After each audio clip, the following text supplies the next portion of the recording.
Hello friends, welcome to my channel Kachchapi talks. నా పేరు దీప్తి. ఈ రోజు నేను చెప్పాలనుకుంటున్న స్టోరీ పేరు ఇద్దరు శిష్యులు. పూర్వం గంగానది తీరంలో విజయానంద స్వామి వారి ఆశ్రమం ఉండేది. ఆయన తన ఆశ్రమంలో శిష్యులకి చదువుతో పాటు సమాజాన్ని బాగా దగ్గరగా పరిశీలించేలా శిక్షణ ఇస్తూ ఉండేవారు. ఆయన ఒక్కొక్కరికి ఒక్కొక్కలాగా శిక్షణ ఇచ్చేవాళ్ళు.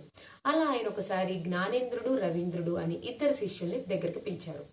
పిలిచి వాళ్ళని 6 నెలల పాటు దేశమంతా పర్యటన చేసి రమ్మన్నారు. ఈ పర్యటనలో భాగంగా సమాజంలో ఎంతమంది మంచివాళ్ళు ఉన్నారు, ఎంతమంది చెడ్డవాళ్ళు ఉన్నారు అంతా తెలుసుకుని రమ్మన్నారు. శిష్యులిద్దరూ గురువు గారికి నమస్కారం చేసి వాళ్ళ పర్యటనకి బయలుదేరారు. 6 నెలల సమయం గడిచిపోయింది. ఇద్దరు పర్యటన నుండి తిరిగి వచ్చారు. తిరిగి వస్తూ రవీంద్రుడు గురువు గారికి నమస్కారం చేసి, నాకు సమాజంలో అంతా చెడ్డవాళ్లే కనపడ్డారు, ఒక్క మంచివాడు కూడా కనపడలేదు అని అడిగాడు. గురువు గారు జ్ఞానేంద్రుడితో, జ్ఞానేంద్ర నీకెవరు కనపడ్డారు అని అడిగారు. నాకు సమాజం అంతా మంచివాళ్లే కనపడ్డారు గురువు గారు, ఒక్క చెడ్డవాడు కూడా కనపడలేదు అని జ్ఞానేంద్రుడు చెప్పాడు. అయితే మీ ఇద్దరి సమాధానాల్లో ఎవరిది సరైన సమాధానమో మీ ఇద్దరే చర్చించుకుని నాకు చెప్పండి అని గురువు గారు అన్నారు. వాళ్ళిద్దరూ ఎంత చర్చించుకున్నా వాళ్ళిద్దరికి సరైన సమాధానం తెలియలేదు. అయితే వాళ్ళు మళ్ళీ గురువుగారి దగ్గరికి వెళ్ళి అడిగారు.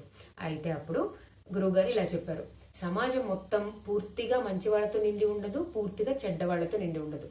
మనం ఏ దృష్టితో చూస్తే మనకి అలానే కనిపిస్తుంది. రవీంద్రుడు అందరిలో చెడును మాత్రమే చూడగలిగాడు కాబట్టి అందరూ చెడ్డవాళ్లలా కనపడ్డారు.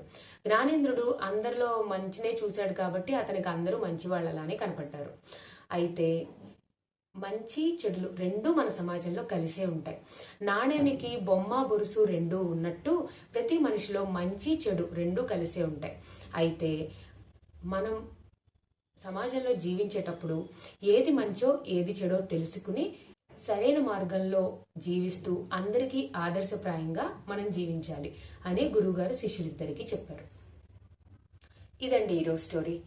మీ అందరికీ నచ్చితే ఖచ్చితంగా ఛానల్ని సబ్స్క్రైబ్ చేసుకోండి. Thank you for watching.